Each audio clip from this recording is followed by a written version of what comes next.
Hey everyone! Today, we're taking a fascinating journey through the pages of a book that's been making waves since its release.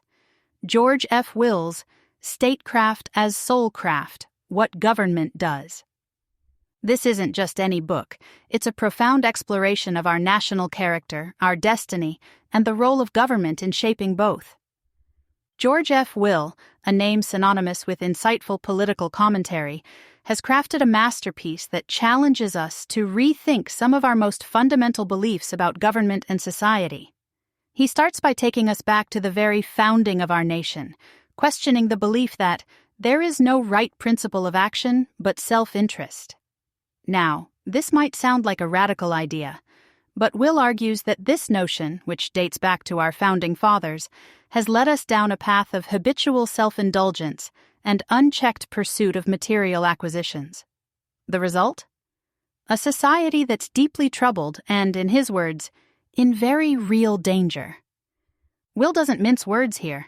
He criticizes the idea that moral balance and national cohesiveness will naturally emerge from the government simply encouraging the free operation of opposite and rival interests.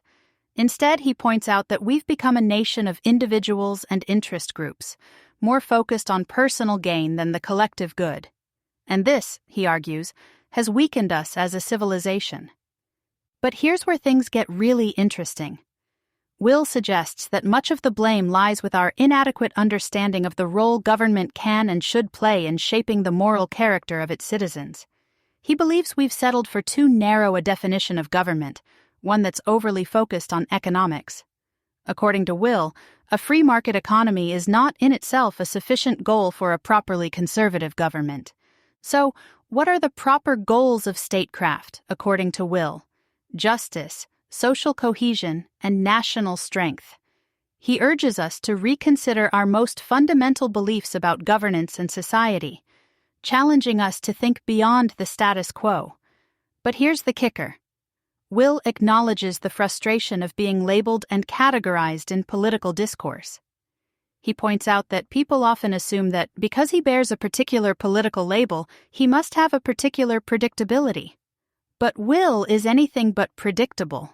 He argues that political ideas tend to cluster, like grapes, and that people often subscribe to certain beliefs not because they're logically connected, but because they're culturally associated.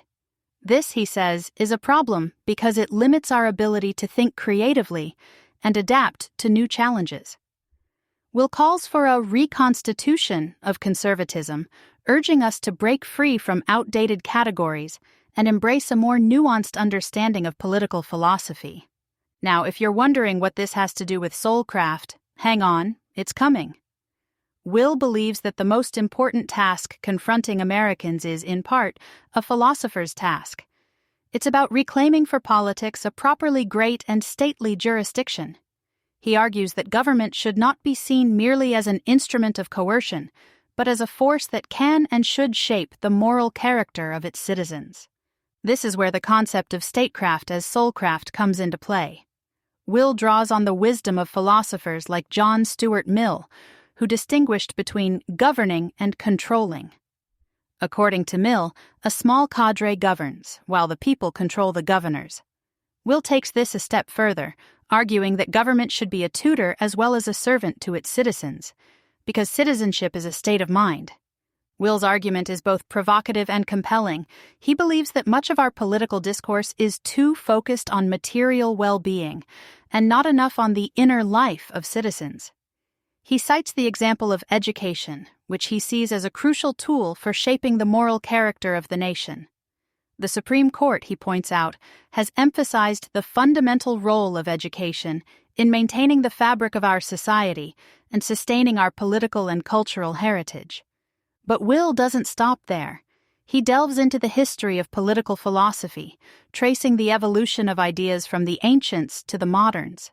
He argues that the modern political order, with its focus on self-interestedness and tolerance, has led to a radical retrenchment, a lowering of expectations, and a constriction of political horizons. He believes that we've abandoned the pursuit of excellence in favor of a more pragmatic, utilitarian approach to governance. Will's critique of modern liberalism is particularly scathing.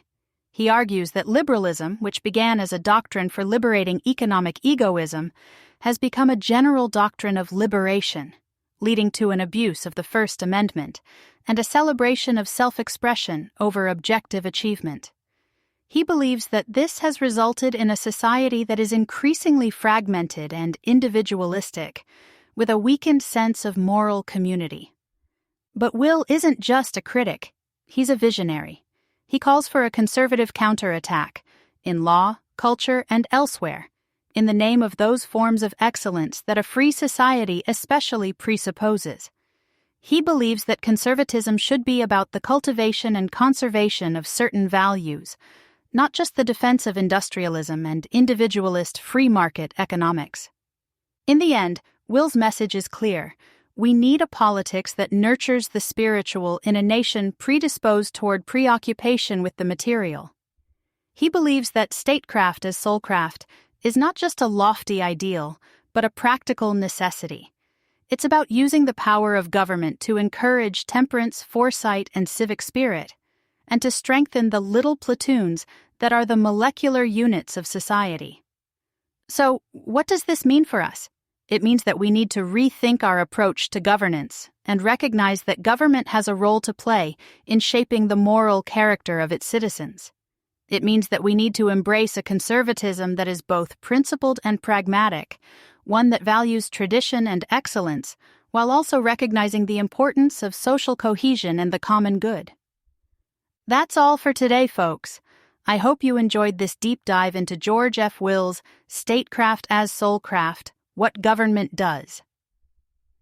If you found this episode thought-provoking, be sure to subscribe and share it with your friends. And don't forget to leave a comment below. I'd love to hear your thoughts on this fascinating book. Until next time, keep learning, keep questioning, and keep shining bright. Visit BrightLearn.ai for more fascinating videos like this one, and naturalnews.com for full editorial coverage and breaking news on critical stories that keep you informed and aware of what's really going on.